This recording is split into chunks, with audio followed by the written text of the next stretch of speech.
ఒక్కసారి చూడండి కొండారెడ్డి పిల్లలు ఏదో యువకులంట వీళ్ళు చేసే దౌర్జన్యం ఒకసారి చూడండి. లేని జర్నలిస్ట్ మీద చిక్కులు లాక్కొని ఇవ్వడానికి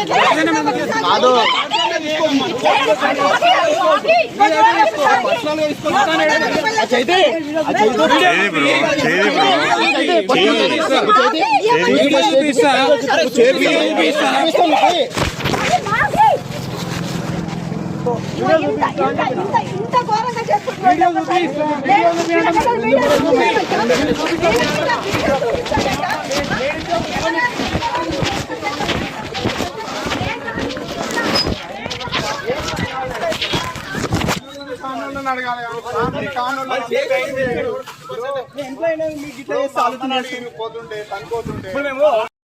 చాలా దురదృష్టకరం.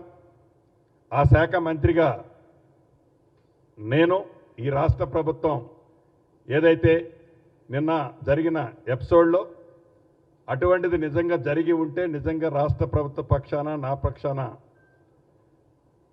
దానికి చాలా ప్రగాఢ సానుభూతిని కూడా తెలుపుతున్నాం. గౌరవ ముఖ్యమంత్రి గారు నేను మాట్లాడుకున్నాం.